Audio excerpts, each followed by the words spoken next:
Welcome to The Wrecking Trade, this and every Wednesday at 10:30 a.m., the radio show that provides a platform for a deeper understanding of issues affecting men in the Cayman Islands. Join us as we explore the low enrollment of men and boys in college classrooms, the absence of men in the church, and the absence of fathers in the home. Join the conversation as we help men find their place in the modern world. Through engaging interviews with experts and members of the community, we provide a clear picture of what healthy masculinity looks like as an example for boys and girls. Our mission is to provide a voice for men, to help them navigate the challenges that they face and provide hope for a brighter future.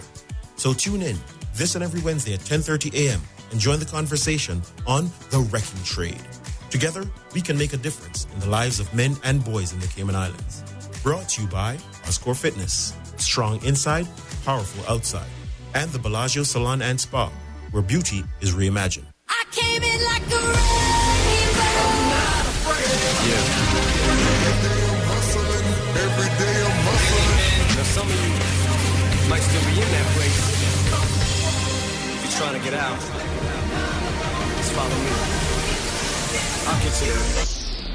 Welcome to The Wrecking Trade. I'm your host, Robert Lynch. Today is going to be an interesting conversation. We've got a full studio. We've got some awesome guests. But today we're talking about gender roles. Are they still important? Are they important to you? Are they important in your relationships? Are they still important in society? We have some beautiful ladies in the studio with me. Let's just start with the introductions. Who's like to go first? I'll go. My name's Chelsea Flynn. I'm 33 years old. I'm a business owner.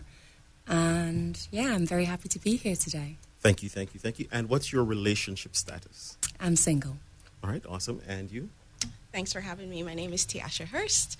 I am the head of compliance at a corporate firm. I am 35 years old and I'm married. Been married for almost 8 years. All right, awesome. And just off the bat, so that we can start the conversation and make sure that we're on the same page, what does masculinity, let's start with there. What does masculinity mean for you? When I think about masculinity, I tend to think of it more in the context of energy, masculine and feminine energy, and I believe both man and woman can possess both energies. So if you want to look at the word masculine alone, then I would say you're talking about a man. But if we talk about what masculinity means, I would break it down into its energy. And masculine energy to me is very linear. I would say it's very focused. It's very driven. It can be aggressive. Masculine energy leads. Masculine energy provides, protects, presides. Those things mean masculine energy to me. Got you. Provides, protects, and presides. Interesting. All right, Tiasha, how about you? I, to some extent, agree with Chelsea, where masculine energy for me is a man who, like you said, masculine energy can be possessed by females as well. But I think females have feminine energy and their femininity. Men have masculine energy, and that's to provide, to lead, to protect. So. All right, awesome. So, all right, so let's switch to the other side now. What does femininity mean? Is that just the mirror image of what we just talked about, or is it something else? I would say there is definitely crossover, but femininity or feminine energy is something else in its own right.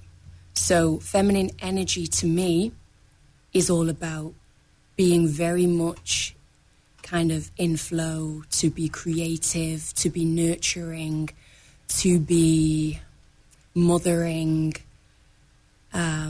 to move at a pace that is a lot slower, and to be present. That's what feminine energy means to me. Mothering. And it's interesting that you said that, because we're going to listen to a clip later that asks the question, can men be mothers? Many times on Mother's Day, you may hear the thought of mothers who've been fathers. So let's explore that. Tiasha, what do you think? I wholeheartedly agree with Chelsea, and I'll just add that there's a bit of softness to it as well. But everything Chelsea said resonates with me. Okay, so I'm hearing feminine energy is soft, masculine energy can be aggressive. You're both saying it's energy, and so they can flow between. So men can possess feminine energy and women can possess masculine energy. In our context on this show, we're looking at it in terms of relationships. We're trying to understand relational dynamics between men and women in our society, and if that has any meaning or any impact in what we're looking at today. Right? So how do you see masculine and feminine energy playing in the ideal relationship? Who'd like to jump in? Okay, so I think I'll say boys and girls, or male and female, are born with a certain predisposition. And as we age, society influences, and there are other factors that may influence how we maybe project ourselves, whether that's masculine energy or feminine energy. However, I'll say in a family dynamics, I grew up in a single-parent household, and I see how the trauma, I'll say trauma, because I have a mom who thought she could be a father as well, and I don't think women, as best as we may, can be fathers to children. I've always said to my husband, there are certain things you can do that I'll never be able to do. There are certain things I can do. Differences. Yeah. There are certain things I... Capella Music Festival. Oh, sorry. Sorry, that was me. Go Okay. ahead. There are certain things only a mother can do that I think a father will never be able to do. And it's respecting those boundaries. Knowing it, respecting it. So my husband came from a nuclear family, and I could see just a vast difference between us in how we parent. So I'm always, okay, I think I can do it all, and whatever my son needs, I can provide it. But now I'm starting to realize as I age, and I see my son aging as well, that there are certain things that I absolutely cannot give or fulfill. And I allow my husband to just, okay, this is your part, run with it. So I know it's a lot. No, I very, very much agree with you on those points. I think there has to be a balance between the masculine and feminine energy in both individuals that ultimately complement each other. I don't believe that, a man has to be fully always in his masculine energy and a woman always has to be in her feminine energy for a relationship to work. But I feel like there tends to be a lot of relationship breakdowns in situations where both individuals haven't done the work to be consciously aware of the balance within themselves when it comes to their own masculine and feminine energy. When you get two conscious individuals who are aware of, whether they personally lean more into their masculine energy than they do their feminine, and at what points and at what triggers and in what situations. So one woman can be many things, one man can be many things. In my opinion, and I don't want to ruffle any feathers sort of thing, but... Let's do the ruffling.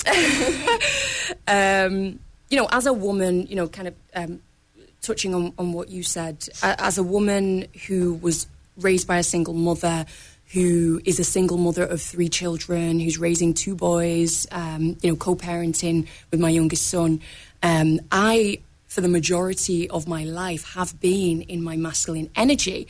And there are positives and negatives to that. Had I have not been in my masculine energy, which is driven, which is, being aggressive, which is going after goals, which is money making, I would certainly not be a business owner. I certainly wouldn't sit on 2 boards. I certainly wouldn't be in the Cayman Islands right now, and I probably wouldn't be on this show. But all of that has served me in a very positive way, where my masculine energy actually has set me back a bit is where I'm out of touch with my feminine energy. And there was a time where I wasn't consciously aware that you can really embody your feminine energy and still be powerful. Yes. And I think a lot of successful, independent women, we kind of had this mindset that we need to compete with the man. We got to, in this male-dominated environment, we got to come into the corporate world and we got to dress smart. We got to tie our hair back. We got to, kind of compete with these men and make our voices louder than theirs. And the actual fact is when you become more consciously aware of your individual power as a woman and you really harness your femininity, you can walk into a room and demand power in that room without even saying a word. Perfectly said. And that's interesting that you both said you're raised by single mothers. What do you think is the message behind that, or the thought process behind so many women? The statistics go somewhere between 68 to 70% of children are growing up in single mother household or single mother led households. What do you think that is? I think we have a crisis with men. Going to put it out there. Men not knowing. Not blaming men, but or being consciously aware of what their responsibilities are. Okay. Because I find that a lot of men now, they'll say, and I'm going into a different realm now, they'll want a woman who is independent, and they have this list. When they get such a woman, then they're like, oh, no, this is not the woman I want. But it's because they themselves were probably raised by single mother, or there were societal influences, and they just don't have a sense of awareness, a sense of self, to know what it means to really come into a relationship to be the man, quote unquote, the man. Okay, so let's explore that for a second. Do men really want, as you said, independent women? You said you find that they say they want it, but then they don't. What is the thing that informs that for you? I think today's men are attracted and drawn to strong, powerful, independent women. Okay. But can they manage it? When they get the strong, powerful, independent woman, they're like, you're too loud, you're too aggressive, why are you so difficult? And that therein lies the problem. And when I say we have a crisis with men, I don't blame men. You know, I feel like society puts a lot of pressure on men. This is why men are suffering with mental health issues and things like that, because there's this misconception that in order for a man to be a good man, or what it means to be a man, he must be, you know, aggressive. He must be speaking, you know, vulgarly about women. He must be, you know, out there with loads of women and flashing the cash and fast life, fast woman, and this means success, when the actual fact is that's not what it means to be a powerful man. And, you know, if these men aren't nurtured in a way by our society, by the economic climate, if they're too heavily influenced by this Western hustle culture, you know, and kind of small-minded narratives, then they tend to go down the wrong path. And a man who is on that path is then going to have a son who will also follow in his steps. And then when we're talking about young men that grow up in households without a father, you know, and you mentioned it, like, I also, believe me, there's many things I know that I can do, but it does worry me in situations where, you know, I'm raising two sons and it's essentially a fatherless household. I'm blessed that I have a good co-parenting relationship with my youngest son's father. He's a fantastic father. But it's a co-parenting relationship. Right. He's not in the house. And then I was married for almost 10 years. So my first two children to my ex-husband, and he no longer lives on island. So I am responsible for raising this young boy into becoming a man. That's no easy feat. You know, even down to, let me give you a very simple physical example. Roughhousing, like, young men need to be wrestled with and thrown about. And I, as strong as I am, like, I can't be throwing him over my shoulder and dragging him around and putting him in a headlock. But I do feel like that's an important aspect of raising a young man, because they have energy. You know, there's biological differences, and having a man in the house to do that. Yeah. And in my eyes, I don't always want to be the disciplinarian, because that means mummy's got to lean into a masculinity. I am quite a strict mother. I don't always want to be the bad cop and try and be the good cop. Whereas if there was a man in the house in his masculine energy, then I would quite happily allow him to lead the house in that way, you know. Okay. So let's, I'm glad you mentioned that. You mentioned that you were married. Would you mind sharing, why did that marriage end? We had different kind of plans for the future and wanted different things. I think we both changed as everybody does, you know. You either grow together or you can grow apart. And I've always been a very ambitious woman. I know what you're going to jump on here, and I know what you're going to do. But I, you know, and as I, you know, launched my business and started to kind of throw myself into the things that really mattered to me, that caused some friction, I guess you could say, with my ex-husband in terms of what he wanted for the family, and he then started to have some frustrations, which I interpreted as resentment. So we kind of felt that we're not growing together, we're growing apart, and it happens. So let me see if I understand you. I'm going to try to reflect back what I heard, what I thought I heard you say. Sure. You started to explore your own business, your prospects got brighter. Yes. And you were leaning more into your masculine energy. You were doing more leading, and his prospects seemed dimmer compared to yours. Yeah. And so it caused for friction in the relationship. Yes. And who made the decision to leave? I did. Like most divorces, Like right? the numbers they're in the led Cayman by Islands, divorce. up to 90% But of on women that are. point- One second. Up to 90% of women are the ones who are ending relationships. Yes. And what I'm hearing you say earlier, or what I heard you say earlier, was masculine energy looks a particular way. And feminine energy looked a particular way. Do you think that as you became a higher earner, you started displaying more masculine energy? How do you think that felt to your husband, having two masculine energies in the same household? Poor husband, having a breadwinner of a woman bringing more money into the house. No, I hear you. And in answer to your question, short answer, yes. Okay. I do. But on that point, I want to make it clear that none of us are one-dimensional. One woman can be many things. I can be a boss in the boardroom. I can lead a whole team. I can, be making more money than a man, whatever. It doesn't really matter in the grand scheme of things, because when I come home, I can also lean into my feminine energy and allow my man to lead if he chooses to. I can nurture him if I feel that a safe enough space has been created for me to want to come home after being in my masculine energy, and I can feel safe enough to then lean into my feminine if I feel like he is stepping up as in his masculine energy too. So that's an interesting perspective, and many times we put it on the man to create the space for you to be feminine. So let me turn it the other way. You're laying in bed, right? There's a knock on the door, some rustling in the trees, something is going on, and your husband leans over to you, your boyfriend leans over to you, the person you're with leans over to you and says, "I'm scared.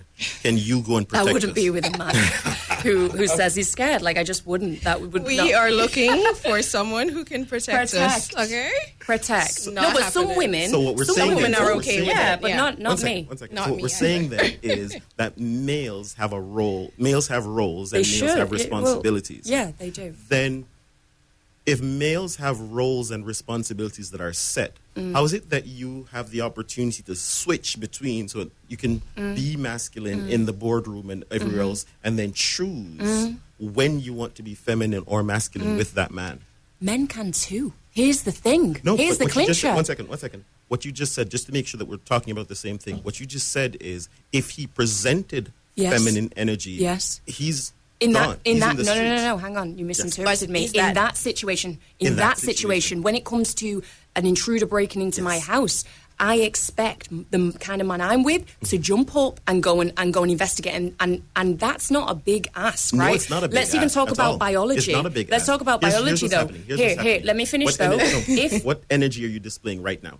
Masculine energy. Okay, but so that's, what I'm going to invite that's you to not do, a what I'm gonna negative invite you- energy. what I'm inviting you to do, Yeah. is give me feminine energy. That's what I'm doing right now. Can you do that? Sure. Excellent. Love that. Appreciate it. And what we're talking about here is when we're seeing the man choosing to present masculine energy in or feminine energy in this area, that's an area, and rightly so, if I'm fully agreeing with you.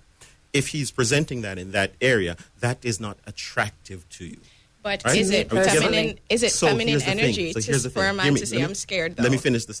Not at all. No. Because we Okay. could be scared. But if he says it to you in that context, it's going to turn you off. Correct. Right? So what I'm saying is, when does you presenting masculine energy turn off the man that you're with?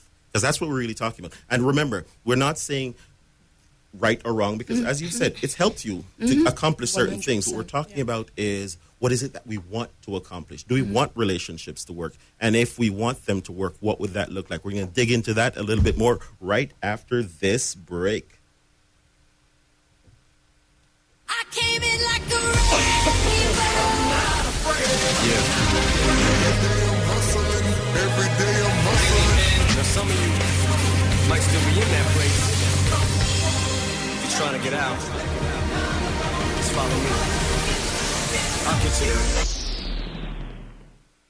Welcome to The Wrecking Trade. This and every Wednesday at 10:30 a.m., the radio show that provides a platform for a deeper understanding of issues affecting men in the Cayman Islands. Join us as we explore the low enrollment of men and boys in college classrooms, the absence of men in the church, and the absence of fathers in the home. Join the conversation as we help men find their place in the modern world. Through engaging interviews with experts and members of the community, we provide a clear picture of what healthy masculinity looks like as an example for boys and girls. Our mission is to provide a voice for men, to help them navigate the challenges that they face and provide hope for a brighter future. So tune in this and every Wednesday at 10:30 a.m. and join the conversation on The Wrecking Trade.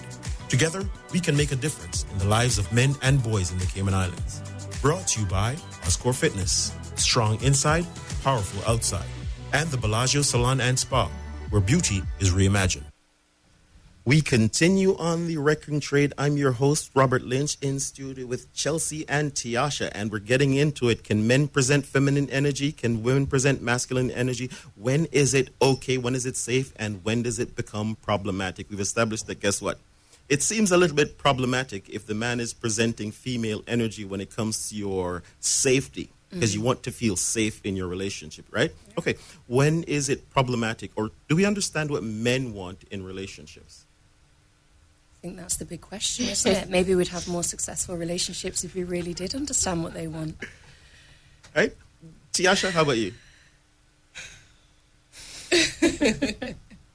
It's a tricky one.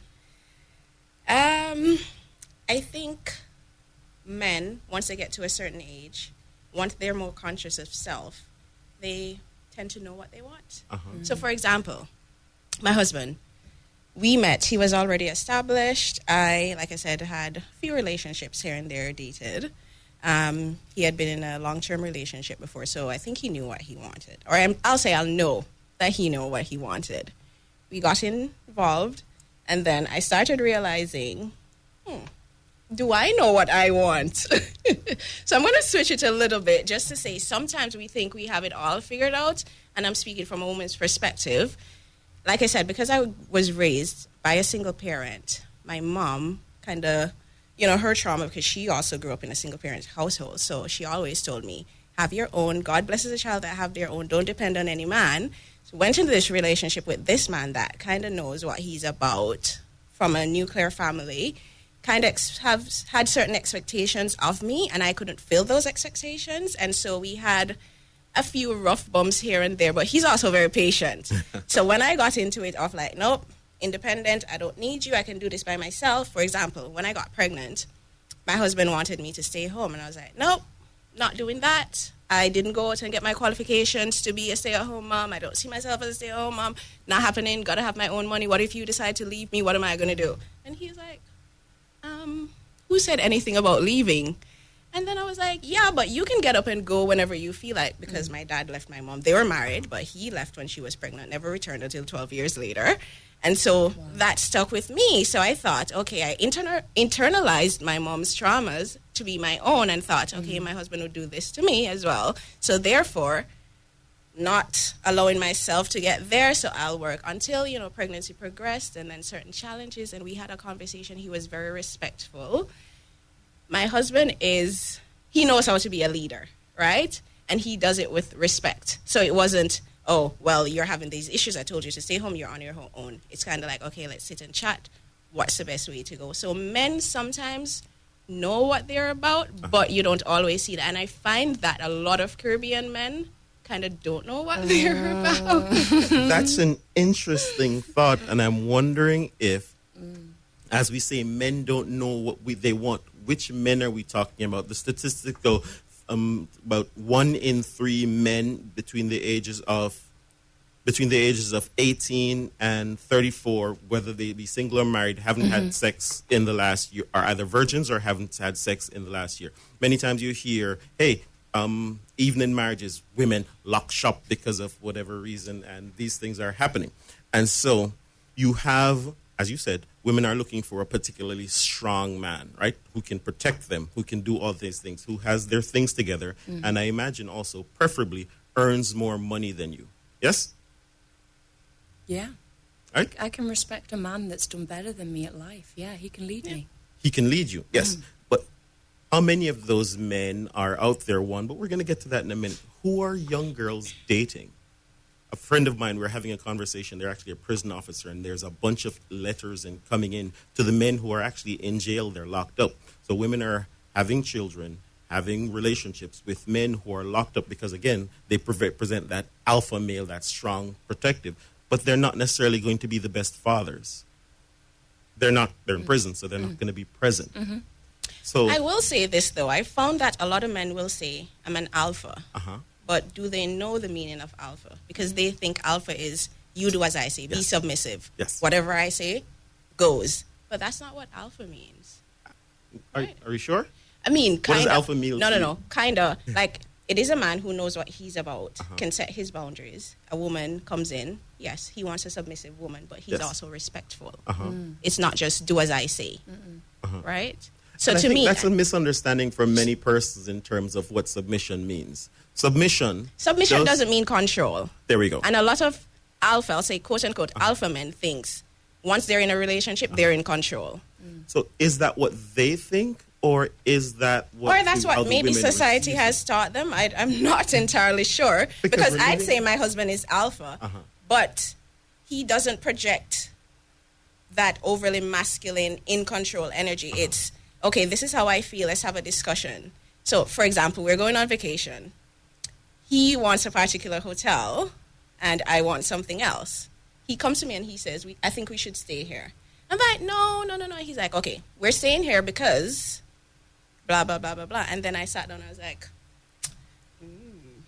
you're right. And I found that sexy because he, in making that decision, was conscious of my needs as well, because he knows I don't like... So my husband is white, I'm black. Yes. He knows I don't like the sun. Yes. He loves the sun. So when we're at the beach, he'll be out sunbathing. I'm under a tree in the shade because I'm like, no, I'm not. So he chose somewhere that he can get what he wants, I can get what I want. So it's not from a place of selfishness. It's being conscious of your partner's needs as well. So here's what I'm saying to you, because that's exactly what the alpha means. Alpha means you're in charge of the flock, not to control them. But that's what I'm saying. A lot of men think it's control. Because sometimes we are projecting our own thoughts on men and saying they think this when that's not the case. Well, that's what I've heard from a lot of men. Well, yeah. So, but so wait, also, let me women, finish the thought. Let me finish the thought. The thought is, as he has thought about you, he went and made plans that had you in mind. Yeah. But for some reason in your mind, you thought that you had to protect yourself, so you had to challenge what he was saying. It is only after he presented to you that, hey, I thought about you, that you went, okay, I agree. What stopped you from going, this is the man I've chosen. He's an awesome man. I know that he's going to be taking care of me, whether I have to put my voice into it or not. But it works both ways. So No. every single individual is coming from a place of experience, Yes. whether we like it or not. Yes. Every single human being on this planet has some sort of trauma. Yes. The trauma that you have had in your life from between 0 and 7 or whatever it might be, sometimes a bit later, generally will impact your decision making, the way you respond to things, your instinctual kind of behaviors. So it's essentially out of your control how you initially respond, but as she had said, once he explained it, willingly submissive and grateful and attracted and turned on. Yeah. So you can, because it works both ways, because men also will respond in ways that is just a projection of their internalized trauma too. You know, it might be as simple as, for example, my ex-husband, you know, might be upset that I am working late, or, you know, going to an event straight after work instead of being home and having dinner ready, that type of thing. But what he's missing is the fact that my internalized trauma means I was raised by a single mother who, you know, very, very, very poor upbringing. So for me, a sense of accomplishment, a sense of me caring for my family is by earning and working and taking the pressure off him as a man to be necessarily the breadwinner. Yeah. But then you get the breakdown of, hang on a minute, that's my role, right? So I think. So what trauma was he presenting? I think the trauma that he probably was presenting, it might not necessarily be trauma, that might be a strong word for that example, but from his upbringing, very family orientated, father, mother, 5 siblings, Irish Catholic family. So for him, it's like, you should be at home type thing. You know, we have dinner together type thing. It's different values and experiences. Let me ask you that. So is a nuclear family, mother, father, sitting down, having dinner together, is that attractive or desirable to you? To me personally? Yes, to you personally. Very attractive. Okay. So here, in this context, and I'm looking at both situations, he is saying to you, hey, we're going to go on vacation. He's already in his mind, before he even chose and presented it to you, thought about you, and he's bringing something to you that you found attractive, that he knew that you were going to find attractive. And when he did, you found it attractive. Boom. Your husband, the story that you just shared, and again, thank you for sharing your ex-husband, sorry. You just shared. The thing that he was sharing or desiring was attractive to you. But what you said, what I heard you say, and correct me if I'm wrong, was that your internal trauma was pushing against that thing that was attractive to you. And it takes work. It takes work. So you have these situations, then you're like, oh, that's a moment of clarity. It's a learning opportunity. And if couples can kind of come together and communicate effectively about those instances, you'd be like, it was coming from a place of this. So here's what I'm asking both of you. In both cases, what I'm hearing you, because I don't know the specifics of the situations, what I'm hearing both of you say is that the man was presenting something to you that was in fact attractive to you. But both of you, initially in your case and consistently in your case, pushed against it. Yes. But consistently we keep saying the man has trauma and the man needs to fix things. But what I'm hearing you saying is that... No, it's not always the man. It takes two, right? So you have two people coming together. Both have their life experiences before, however they grew up, societal influences. And then here are these two people coming together and saying, okay, let's become one.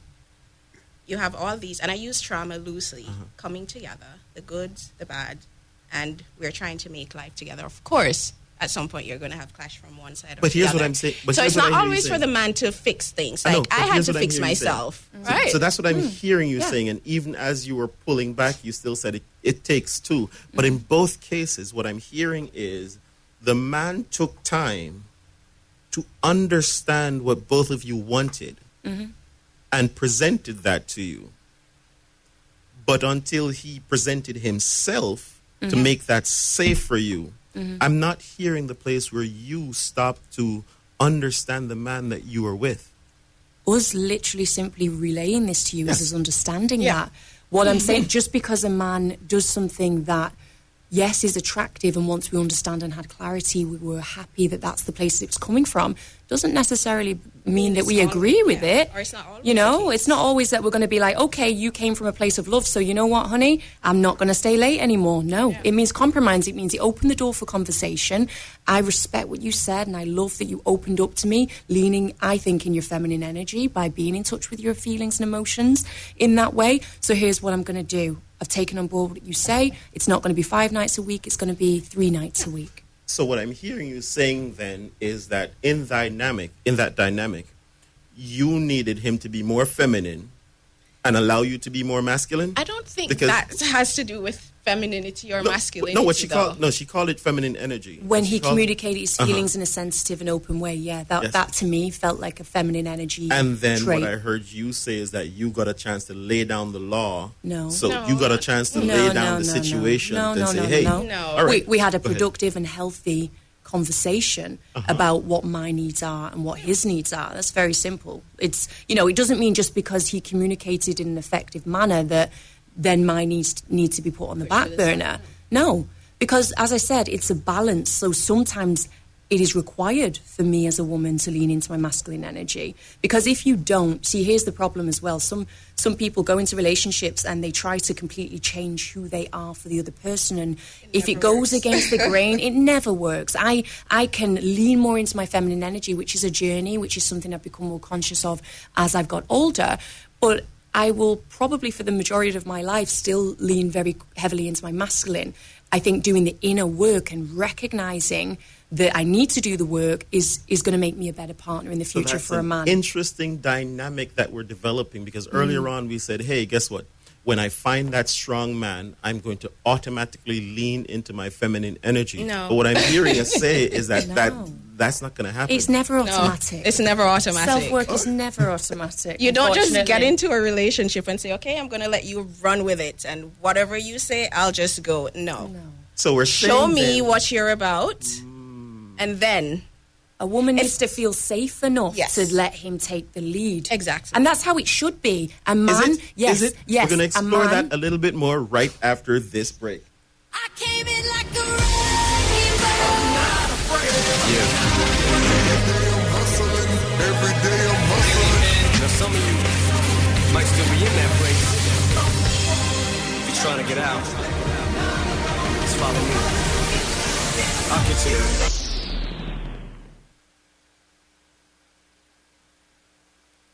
Welcome to The Wrecking Trade, this and every Wednesday at 10:30 a.m., the radio show that provides a platform for a deeper understanding of issues affecting men in the Cayman Islands. Join us as we explore the low enrollment of men and boys in college classrooms, the absence of men in the church, and the absence of fathers in the home. Join the conversation as we help men find their place in the modern world. Through engaging interviews with experts and members of the community, we provide a clear picture of what healthy masculinity looks like as an example for boys and girls. Our mission is to provide a voice for men, to help them navigate the challenges that they face and provide hope for a brighter future. So tune in this and every Wednesday at 10:30 a.m. and join the conversation on The Wrecking Trade. Together, we can make a difference in the lives of men and boys in the Cayman Islands. Brought to you by Oscore Fitness, strong inside, powerful outside, and the Bellagio Salon and Spa, where beauty is reimagined.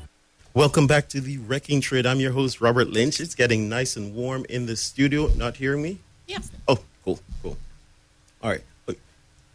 So right now we've been talking about the male-female dynamic and what that looks like in actuality. Does relationships work with two alphas or two persons presenting masculine energy with the man presenting feminine energy and the woman presenting masculine energy? How do those dynamics work out?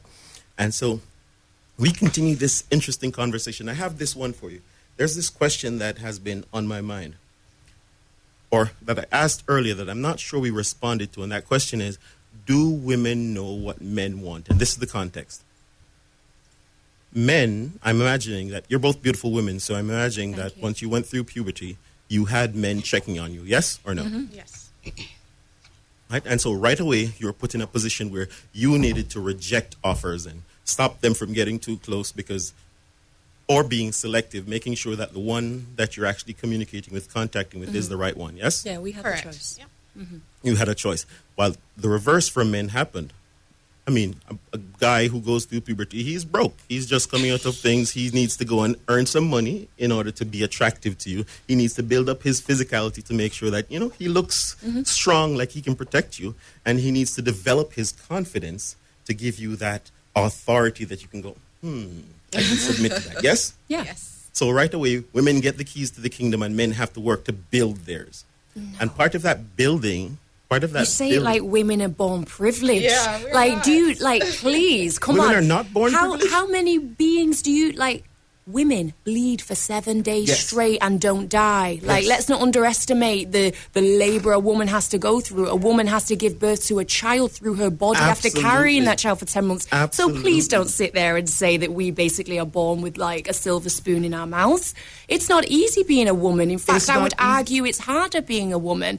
You're belittling it down as if it's just about sex. That's not what women truly care about. That's what men care about. And that's an interesting thought, because what I'm trying to say to you is this. You deduced from what I said that I was talking about just sex, and you internalized that, and then that became offensive to you. Am I talking about just sex? I didn't internalize it. Uh-huh. And from what you said, you said outright, yes, that women do have it easier, and that's an outright lie. Women do not. Look at the gender gap that exists. Look at the wage gap that exists. That women Look have at it easier? female genitalia mutilation around the world. Look at child brides. Look at the rape culture. Look at the violence against women. Please don't tell me women have it easier, because I won't accept that. Fair enough. Did I say that women have it easier, though? Yeah, you did. Did I? Yes. We can run the tape and check that. Here's the thing that I'm presenting to you, right? We live in a different world. Both men and women have it difficult. Yes. Men are more likely to be victims of violent crime than women. Can we agree on that? I don't know the figures, and I couldn't imagine that that's likely. Absolutely. Who's more likely to be murdered, a man or a woman? A woman? I want you to think I would about say that women carefully are for a second. lot more at likely risk. to be murdered? I mean, I don't have the figures, but if No, I was to I'm giving if them I to you. was They're to actually if I was statistics. to have a Men guess, are more likely to, so it's a given. Okay. Men are more likely to be victims of violent crime. So even two people walking in the dead of night, it is more likely, statistically speaking, that man may be murdered than the woman. When we look about many of these communities, even across the world, when you're talking about violence, we looked at the statistics on Boko Haram. We heard, any of you are familiar with the Bring Back Our Girls? For a couple of years, some girls were kidnapped. All right, about 300 girls, they were kidnapped, and the world was in uproar because these women were kidnapped. And we say, it's the patriarchy. What the news didn't tell you is that up until that point, or even at that point, the men who were at the same school were killed on the spot. The women were kidnapped. The men were killed on the spot, shot dead. Thousands of men and boys were murdered before that for trying to get an education. Terrible. It's terrible. Yeah, it is. But the news didn't tell us about that. Yeah, and that's it's true. part of I that remember thought that where we girl, keep saying, but I didn't hey, hear about girls, it. girls, Yeah. because in our minds we have it that women have it easier, Who has that in their mind? right? You have that in your mind.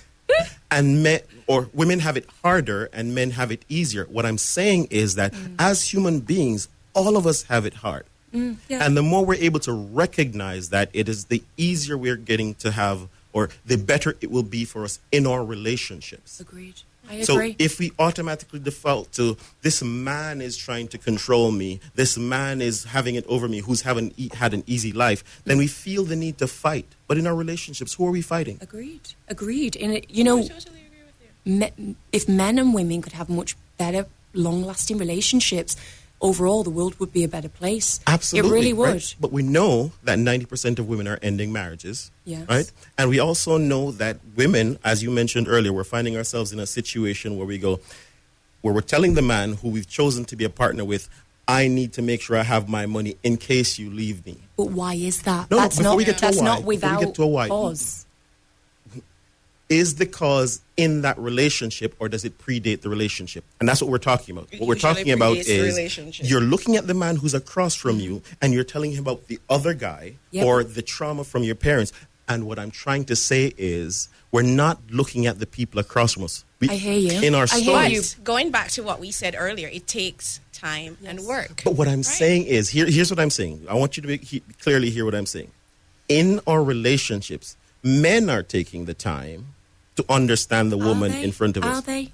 Both of you said. I think you're being a little bit biased. You're making here, though. assumptions and also that they are. you're being a little bit biased, and I get it, and that's fine. And I'm loving this conversation. I'm loving you giving, the male standpoint, but you also have to listen and take in what we're saying. It doesn't. We're not here sitting here saying it's man versus woman. But we're in agreement with you that if we can get along and we can have very successful relationships, it benefits everybody. Can I give an example? I went to relationship counselling with my previous partner, and one of the things that the therapist said was, you can't ignore what has happened to that individual in the past. It would be foolish to do so because that is part of their makeup. And if in a relationship the lady comes in and she's like, well, this happened to me before, don't ignore that. You don't wipe the slate clean. A good man is going to be open to listening and understanding her and going, okay, baby, that's what happened to you before. This is not what's going to happen to you now, but I hear you and I feel you, and I'm going to help you work around any predisposed previous trauma that you have. And I think that's what makes a good, successful relationship on both parts, woman and man. Your Certainly. formative years definitely has a lot to do with who you are as an adult. Never dismiss it. Absolutely. And we're not dismissing it. What we're recognizing is let's apply the same thought that we had. And Howard, thank you for joining us. We'll dig into just how you run business and start business as I use this example. And that example is if you walk into a business opportunity thinking that it's going to fail and presenting failure energy, what happens in that relationship? What happens in that business opportunity? It's a negative mindset. But can I give you an example then? I'm going to give Howard since he's just If you joining walk us. into a business and don't assess the risk, is that business likely to fail or do well? Excellent. Think about how do it. you? I'm a business owner. Excellent. And so, how do you assess risk? Can you assess risk based on your own feelings or what the books are saying in that business? You do a SWOT analysis: strengths, weaknesses, opportunities, and threats of the business opportunity. And what I'm saying to you is that what we've talked about here is that many times my own feelings and internals are the thing that are coloring and sometimes distorting the image that I'm getting from that business. Yeah, agreed. And so I'm presenting in that business opportunity. It's going to fail. It's going to be negative. I need to double check everything, even when everything is running right. How does that play out for a man in a relationship, in a business opportunity? Howard? Thanks, Robert. I could just sit here and listen because I'm enjoying the conversation, and I wouldn't mind not saying anything. So for me, I let me leave the relationship part out of it for right now. For the business, right?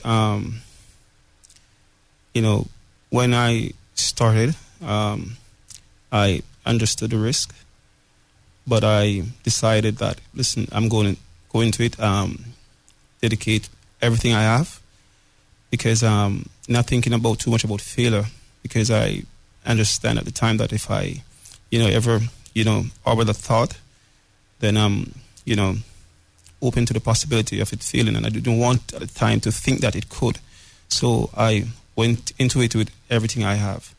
And, today I can say, I glad I did. I'm glad I didn't make any reservation for failure. And because I didn't do that, then, because sometimes when you make reservation for failure, right, the first obstacle you come across, then you start to, rethink, am I doing the right thing? And you realize you could push a little bit more if you didn't, think at first that it could fail, right? But, when you enter into it and you decide, listen, there's no room for failure, then, it requires of you to put a little more effort into it. And, so it is with relationship that, if you, tell yourself that, listen, in spite of, right, I'm not willing that this relationship, it will fail, right? So that means whatever it takes. If it means, listening to you and, trying to understand where you're coming from, what was your past experience, trying to understand, trying to work with you. Because remember, there's no room for failure.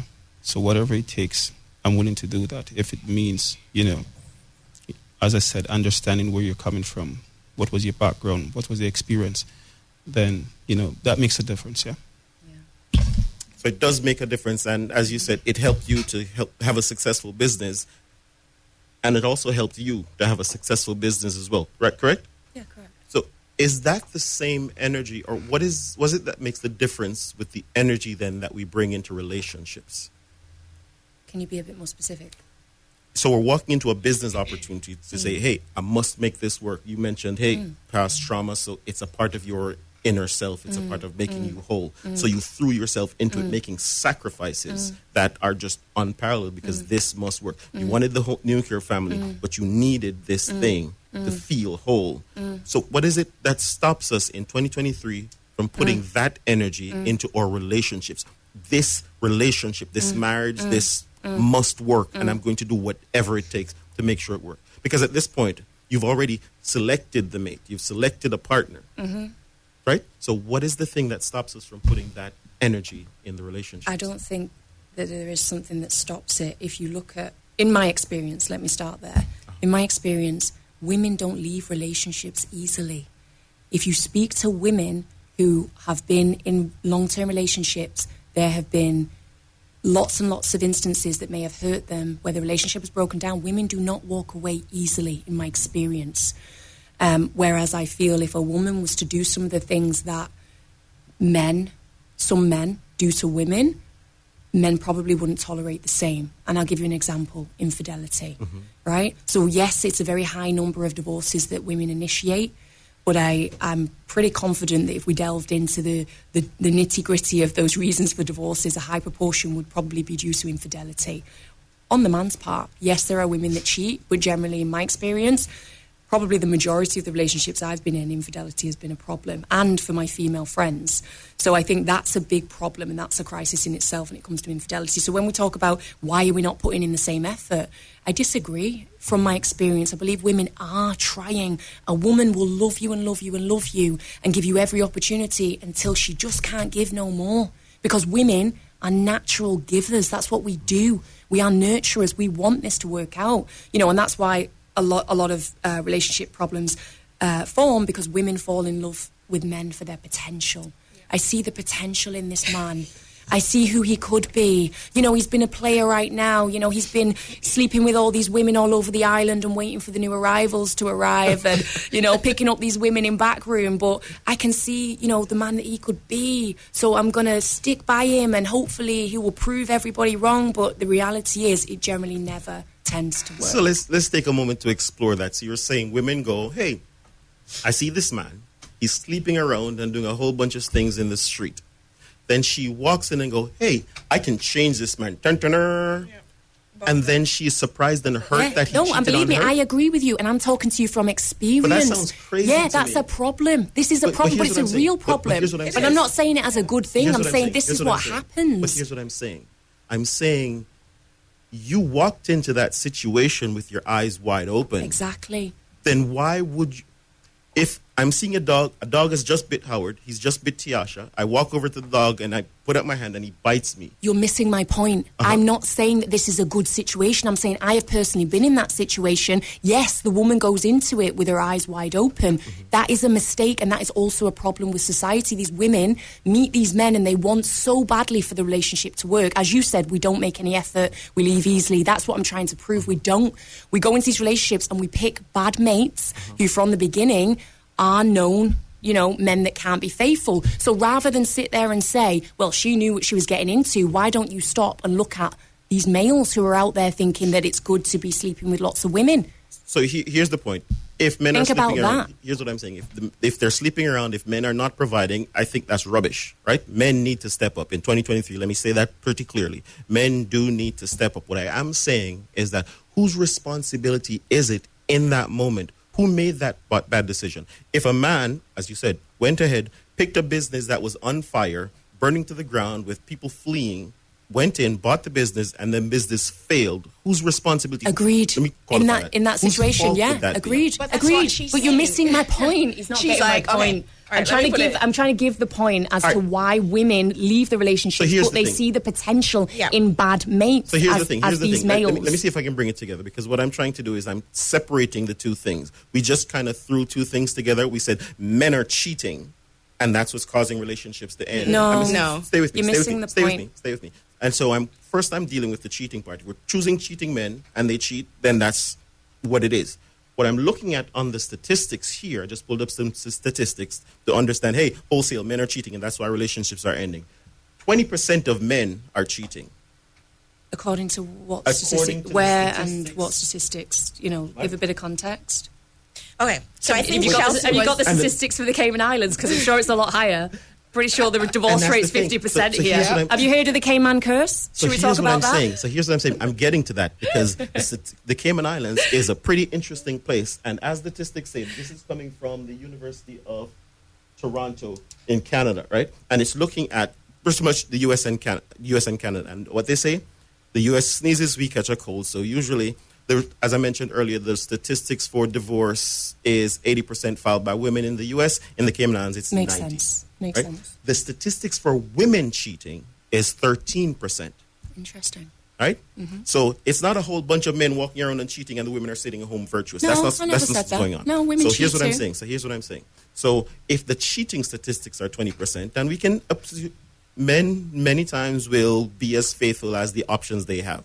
So 20% of men have Unfortunately. 20% of men are having the options to be able to cheat. That means 80% of men are monogamous, Right. are choosing to be responsible men. Right.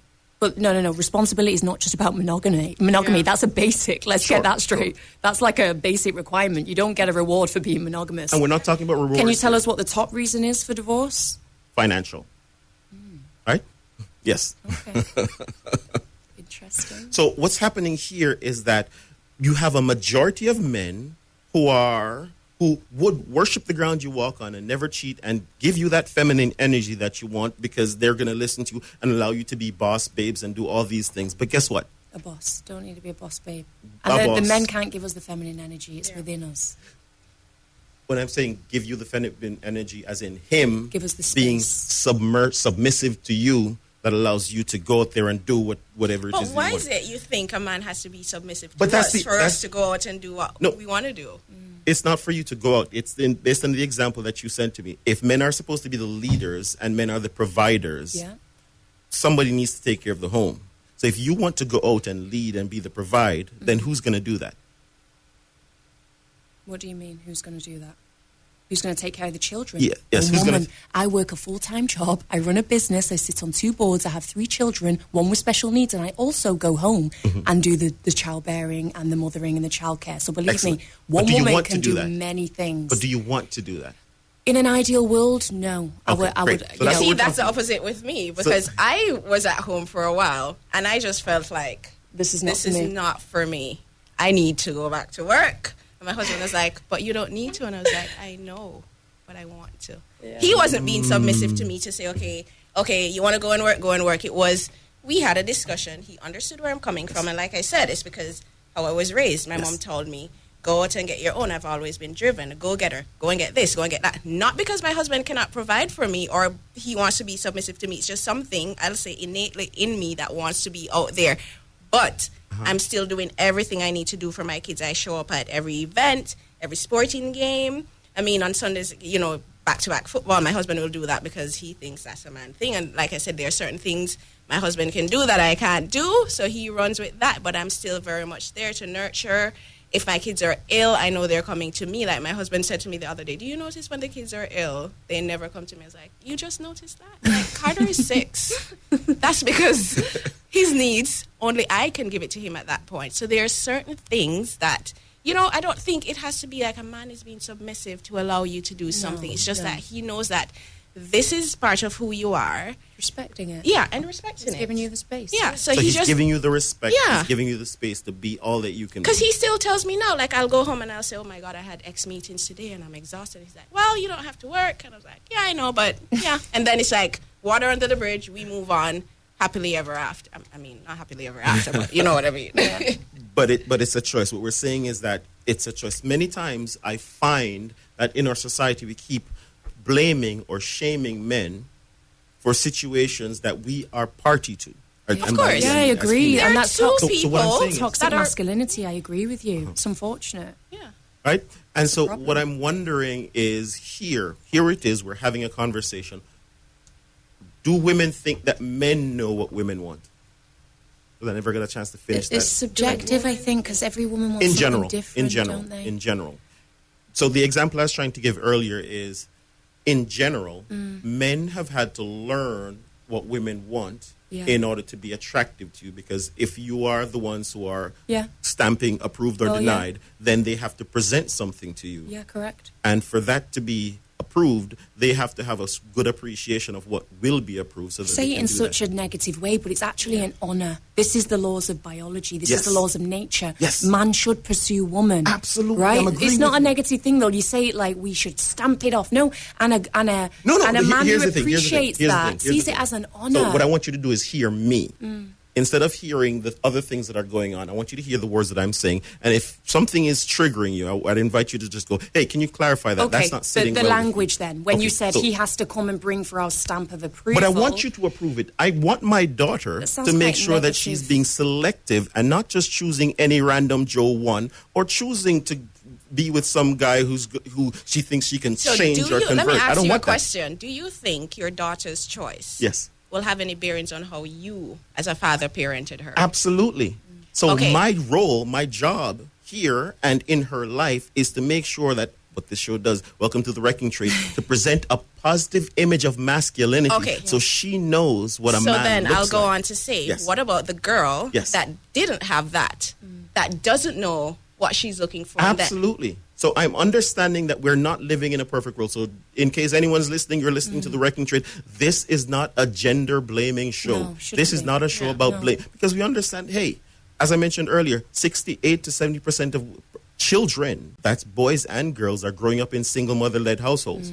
And this is, as you've mentioned, giving them a disadvantage, right? It's the statistics say it gives them a disadvantage in pair bonding, how they connect in relationships. It gives them a disadvantage in finances. It gives them a disadvantage in education.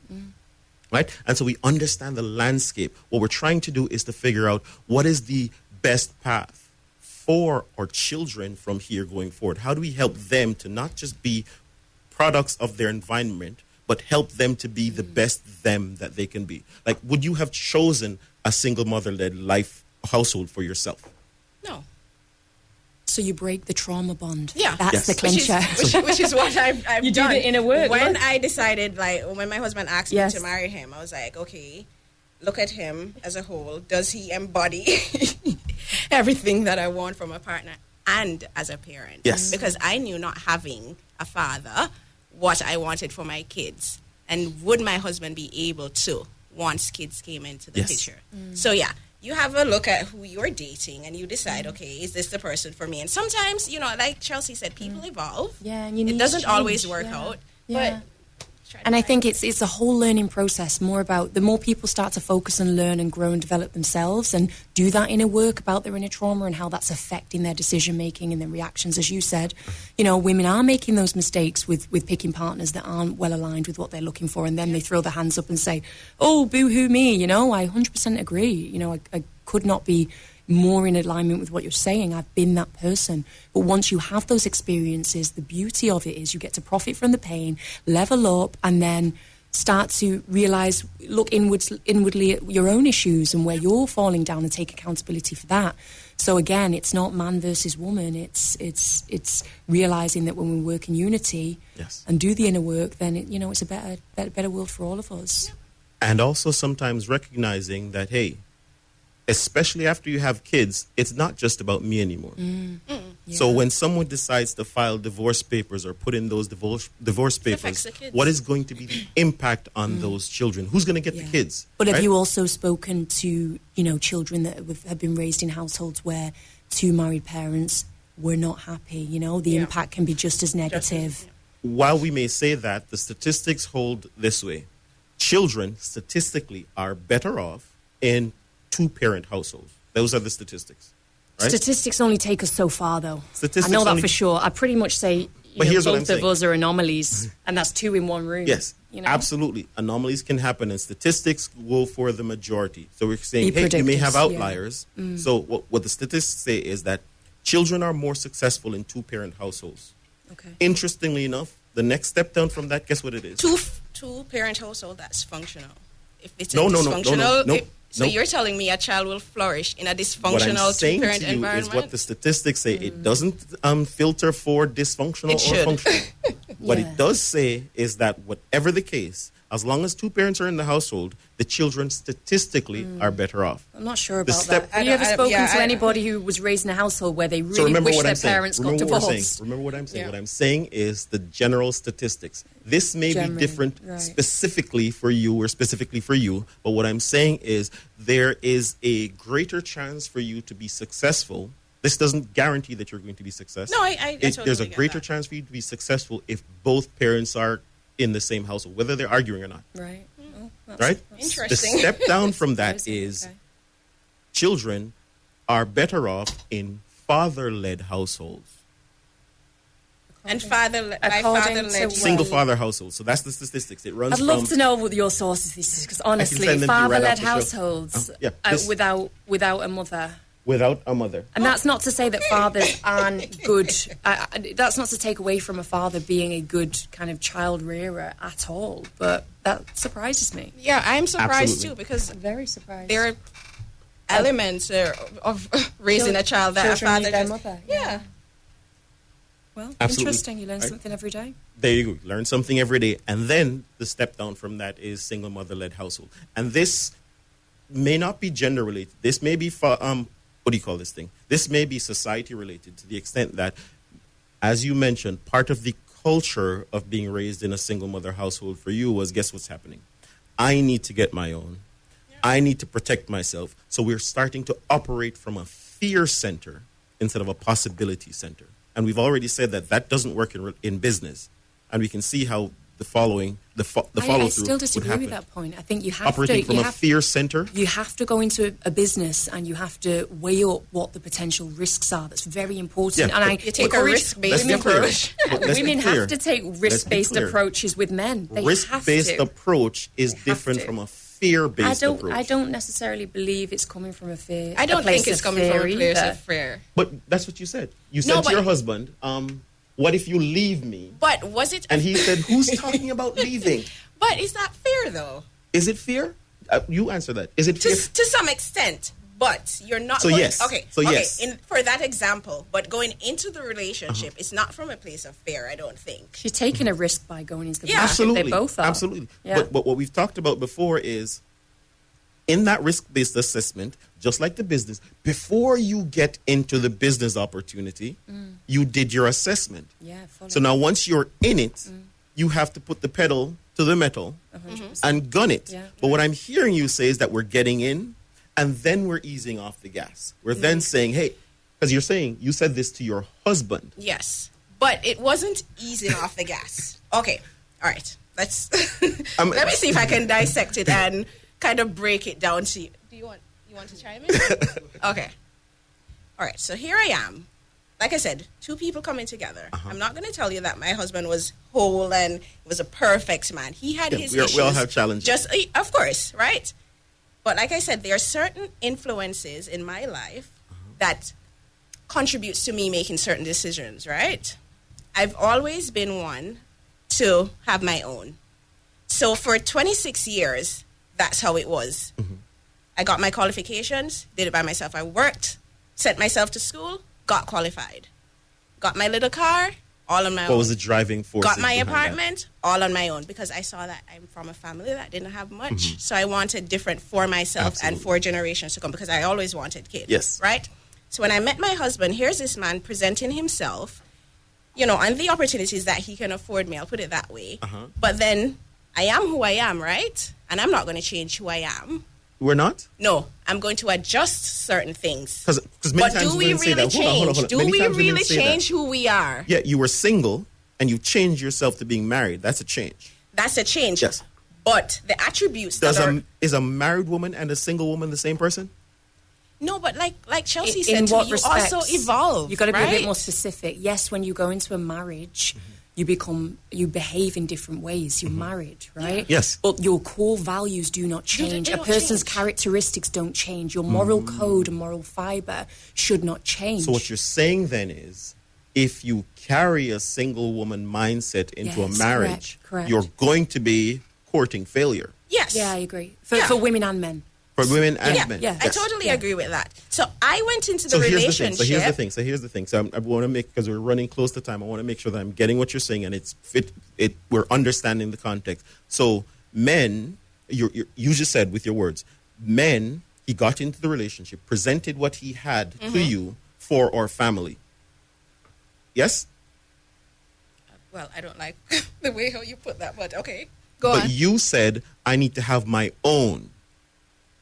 Okay, so we both got into the relationship. He had what he had until that point. I had what I had. We came together, and we were going to put. No, he's your words. He said, hey, he's presenting what he had for Yeah, our but family. I'm presenting and what the I have too. The opportunities that he could afford us. Okay. But in your words, you said, I need to have my own. I think a in woman case you should. leave But I me. don't think there's anything wrong with that. What's wrong with that? Wait, You know okay, how many let's explore, women let's end explore. up being Let's left explore with that for a man. nothing Let's explore that for a because man. they stay home to raise But the it- children, they 90% forget of about women their are the ones qualifications, they stay home, and then the man ends up making it to partner, and she's at home because she's been out of work for 10 years because she's been raising the children and she's got nothing. A smart woman does keep her own nest egg. And I Except wasn't that trying to except take that- away from him, Except right? that the men are We're not just leaving. starting to build Except that the men are together not leaving. going So here's forward. Here's what I want to get to. I want to invite the man. Men are not because, leaving, but as I said, they're cheating and they're as I- doing all those other things. 20% of men are cheating. 20%. 13% In the Cayman of women are Islands, I cheating, don't think so. Right? So how does a woman presenting that mindset impact you, Howard? Not all women. Not all women. Yeah, so how does that impact me? So I don't really like the idea of you having the like escape route. I have my stuff already, so just in case this don't work out, that's fine, because what that does is that So she can't leave. yeah, what it does is that things that could easily be worked out sometimes depends on how bad it is. You probably be reluctant in working it out. But I can understand why, you'd want to be as independent as you possibly can. But then not everybody is as mature as you two guys, right? Some are not so much, So, the first situation that arises, okay, I already have my money. I already have my career. I don't really need this man. That's not how it is for me. Well, that's what I said. You guys are different, but what about most Most women. Yeah, they're, But it they're depends on your view on marriage. When somebody enters a marriage, and I can tell you as a divorced woman, you don't take that lightly, right? I still believe in marriage, you know, and for me, when I got married, it was a lifetime commitment, so it wasn't easy to go through divorce. I think we're overlooking that as if it's some easy thing. A woman just walks out after one thing. No. It takes a lot for a woman to leave, in my experience. I'm you know, a traditional kind of guy. Yeah. And when I look back at, you know, what was the divorce rate when women used to, you know, like in their role as a, you know, a nurturer, it was way less than what we have today. Yeah. We could go down that route. We could definitely need go another there, but we hour don't or have two. time. We also didn't have social media, sliding into DMs, all this And stuff. a lot of women were just accepting very little, if we were to go back to that time. But I will... Wait. Sometimes we make these statements and we wonder if they're fully accurate, because we have the traditional household, which is the core male-female nuclear family that built most of our society. And as we looked at the numbers, these weren't about women being subjugated or men being lorded. No, this was about a family unit that builds tribes that then continue to build societies. What we're looking at here is that in this independent society where everyone does their own, we're having to be euphemistic, we're having a little bit of chaos. Would you agree? We're having chaos in our families. Yeah. We're having chaos in our communities. Yeah. We're having chaos all around the world. Yeah. But I should And I'm probably explain wondering- what I meant when I said what I said. And I'm wondering where this is coming from. And the thought is, if we're recognizing that in broken homes, whether that be single father or single mother, that is less than the ideal. And I think this is where you were getting to, Howard.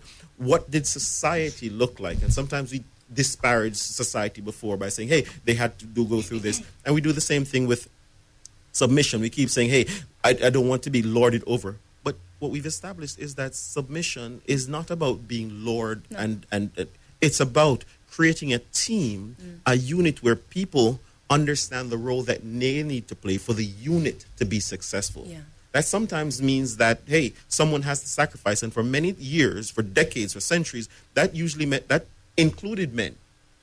I'm sure men don't want to work in sewers. Men don't want to work in coal mines. Men don't want to go off to war and risk their life and do these things. But we've done these things for thousands of years because that's what needed to happen to make sure that the family felt protected, to make sure the family was provided for. So where are these men? Can you So find me these one? men are right here. You're sitting across two right now. But here's the thought, right? So even as we talk about these, one of the things that the unfortunate, destructive things about trauma is that sometimes they color how we look at the world. Yeah, Right? that's true. They distort what you're seeing. So you could still be looking at one of these men who are providing, protecting, and being the leaders. And because of the trauma, you are judging him. Here he is protecting you, giving you all the best, and you're saying, you want to make this decision without me. And so right there, we're injecting an argument where one didn't need to be. Right? And guess what? None of us are perfect. So some of us are going, so maybe he doesn't know how to respond to that argument. And guess what happens? So he responds with, but I'm the man. And you go, but I have my money though. And we're done. Right? So one of the things that I guess used to happen is that we knew that we needed each other to survive. Because the man couldn't go out and work. And I mean, I don't know what anyone tells you, right? It's not ideal for one person to be in a household trying to be everything. No. It's not ideal. So the men know that they can't go out and slay dragons or hunt and do all these things if wolves can come in and kill the children. And once upon a time, women know, okay, fine. Hey, they're bigger and stronger. They might as well go out and do the hunting, and I'll take care of the children. And so even in your businesses, you have persons who are managers. And if in your business, everyone is a manager and no one was a janitor, what would happen? The place would smell like rubbish. And so we understand that in our society, we need people playing roles. But in our relationships, we've forgotten those roles. And sometimes those roles feel uncomfortable. And there's a message in society that says, hey, men being men can be toxic, and women being women is what needs to be celebrated. And what I'm saying is, we're going to play this clip right now. What I'm saying is, maybe both of us need to recognize that we all have trauma and everyone is doing their best. And rather than judging each other, we get an opportunity to take a break, take a breath. Yeah, absolutely. And going, Yeah. what is this person really trying to say to me? I know my trauma says that he's an evil, wicked man, but what is he actually trying to say to me? And in this clip, we're going to hear what the societal message sounds like in terms of what gender roles may look like. And this conversation is with Pierce Morgan, having a conversation with a feminist. Oh, well done. I think that we'll all agree that motherhood starts way beyond the biological event. And anyone, including men, can mother and play the role of a mother. Father. Piers, would you... Women, mother. That's because the titles are male and female titles. Okay, with respect, would you look into the face of a man that has just lost his wife and is really struggling to play the role of the mother and the father and say that to him? So you're not a mother. He's the father. That child... Well, you might be more sensitive in those circumstances. You still call him a father. He's playing the role of the mother because... That was me, I'd be a father. I wouldn't suddenly morph into a mother. Again, with respect, to mother and to father are not gender-specific. They are gender-specific. No, they're not. Why are we pretending otherwise? Skills of course to they're mother and to gender-specific. father can be acquired. Are you a woman? Well, yes, I am a woman. Are you a man? So can I suddenly say... You can just literally say, I'm a woman. I am a woman, but I'm also capable of the skills it takes to father a child. Similarly, you are a man, and you are capable of the skills to mother a child. I would hope. I'm not sure, though, because nurturing, caring, is that in your capabilities? I brought up 4 kids very well, but they've always known who their dad is and who their mum is. What's wrong with that? But the skill to mother is something that a man can also do. You can mother so the a point child is, Sonia, as a that man. you can do both of these jobs within the role of parent. Do we Right. have to define mothers and fathers by their gender? Sadly, we do now. If you'd have asked me 2 years ago, I would have probably been on Amy's side, actually. But now we've experienced the whole messing around with words and the categories and certainly the taking of female titles. And you have to look at the origin of why that tweet came to be. And that tweet came to be because everybody thinks that they can suddenly put on woman face and be a woman. And it was interesting, very sexist tweet, incidentally, because later on they were advertising for a male writer, not somebody who identifies as male, but a male writer. So you can suddenly put on a dress and become a woman, but you can't do the same with a man. And men and fathers and mothers bring completely different skill sets Well, to exactly, parenting. and both But genders both are capable vital. of both of those things. Yeah. If Here's the problem. A man can't, for example, breastfeed his kids, right? This is irrelevant. The biology well, of that type of thing because is he can irrelevant. pretend to be a mother all he likes, but he can't breastfeed his A children. motherhood... So it's like, you know, there are limitations to motherhood for men. Motherhood isn't breastfeeding. No, but hang on a moment. It's part of it. It Some can mothers- be. Is it intrinsically part of it? Is It having a can womb be. motherhood? Would you say to a woman that can't breastfeed that they're not a mother? No. Would you say that? No, I'm just saying it's one of the many things that actually only a woman can do. And it's really important we acknowledge it as well, because... But that's not mothering. We only have to look at... That's not mothering. Mothers are women. I hate to break it to you. Okay, I know can we're not I- allowed to say this anymore, but it's an insult to every damn mother in this You're country. reducing That suddenly it. blokes You're can come along and go, reducing it. I'm mummy. No, you're not. You are. You're not. You're daddy if you want to be daddy. You're not mummy. If you look up in the dictionary to mother, the verb to mother is something that a man is capable of. Capable of, Amy, but can I just point out, Yes, this please. is all about having a play, essentially about Yes. motherhood. Yes. So at what point does everybody have a view on motherhood apart from mothers? They're not gendered. A man can play the role of a mother and have the skills Amy, required did to be you a just mother. actually say that? Listen to yourself. Okay, please. Here's the thing, right? Mother is It not would be- gendered. It would be a very different play. Okay, here's The a skills dictionary, to be a here's a mother dictionary are not- definition of mother. You're gonna say a the woman noun. in relation to And her now read- child and now read the verb. or children. And now A read the verb. female parent. Here, A mother read is up a the verb. female Go If parent. you read the verb definition, bring up a child with care and affection. However, it quotes, she didn't know how to mother my brother, he was very sensitive, right? She's mothered 2 foals if it's give birth to. It's all female. Can I give an example? Everything is female. If I take... You're listening to The Wrecking Trade right here. And we're having the conversation about gender roles and trying to figure out if they're still important in 2023. Can men... And I guess this conversation has come up because now more men are identifying as women and taking on the role as mother. And here's the question, because I've been hearing this ever since I was a kid. Women, single mothers, are saying, hey, I'm a father. And no one had a problem with that. I don't know of any women that say they are a father. You have these things that go, my mother who fathered me. Yeah, like on Father's Day, you can be like, played mummy and daddy. But I think the intention behind that is just basically talking about I played both roles. Provider, brought the money in the house, protector, if DIY needed doing, if the toilet needed plunging, mummy did it all. So I think that's the mindset behind it, not that the woman is becoming a man. But isn't that essentially saying I can replace the man? To some extent. Yeah, to an extent, yeah. It is. So again, continuing to the message in society that if we can be comfortable in saying I can replace the man, then we're more comfortable with the idea of I can be a single mother. I can be all of these things all by women myself. have become very comfortable with that role. I'm a single mother. And I'm then comfortable in it.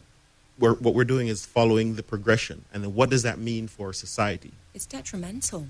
Yeah. It's sad. It's sad that that's the state of society. So here's what we just said. We just said we are getting comfortable with with language and a progression that is detrimental to society. But single mothers do not generally choose to be in that situation. It is a product of At least some. of environment. It is extremely, a woman would never, I can't give examples for everybody. I can give an example of myself. I would not choose to be in the situation that I am in had I have not been through extreme.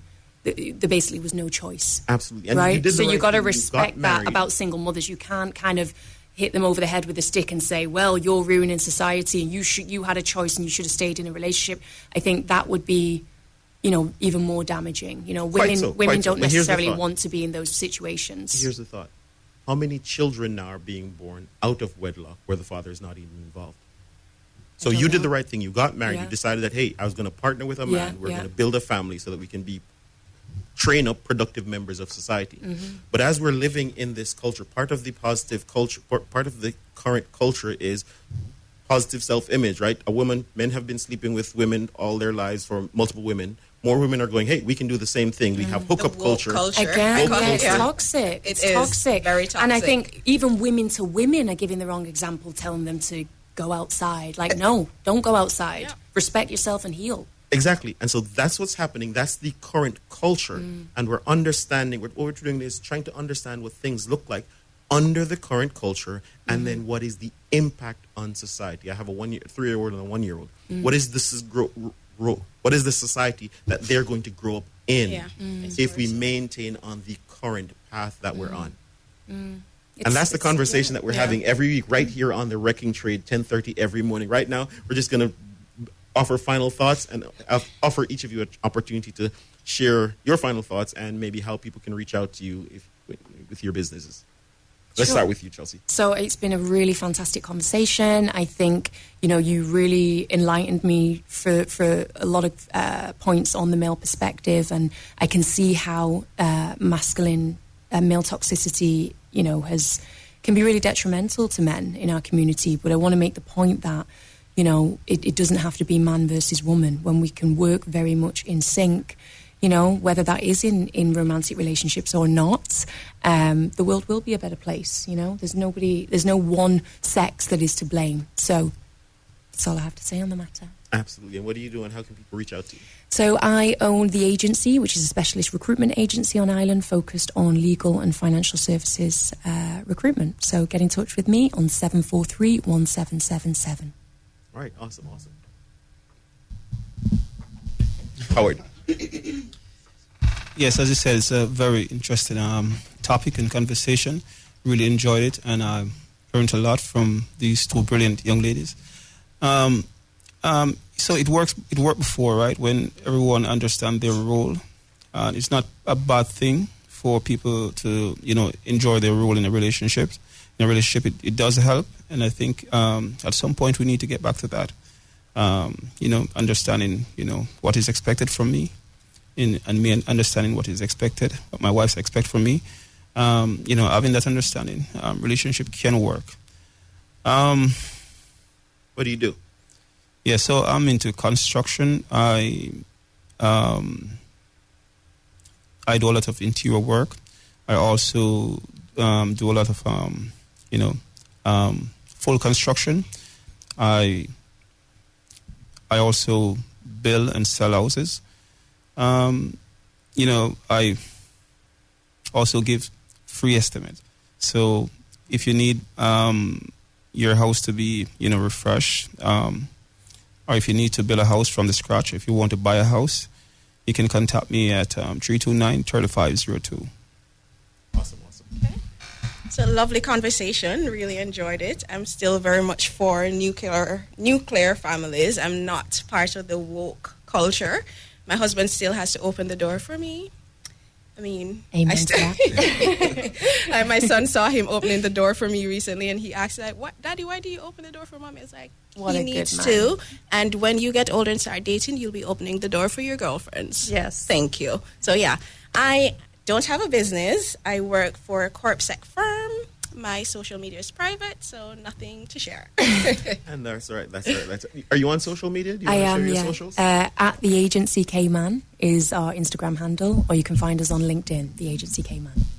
On socials, they can find you on Facebook, or just by phone call. So the name of the company is KDP Construction. We are on Facebook, yes.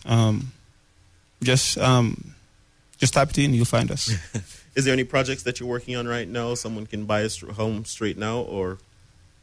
As I said, just give me a call and we can I can tell you what we have available, and we can look at some of the projects I'm doing. So, number again is 329-3502. All right, and your recruitment agency. Do you have a particular target audience? Do you help people to make sure they Caymanians is always the preference.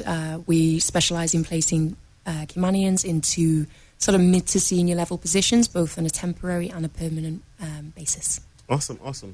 Awesome people doing great work here in the Cayman Islands. My name is Robert Lynch. You've been listening to The Wrecking Trade, where we continue the conversation to help strengthen relationships and to encourage men to be their best selves in 2023. As women step up and increase, and as you said, level up, they're increasing their options. And what that happens, unfortunately, is that makes many men fall outside of that area.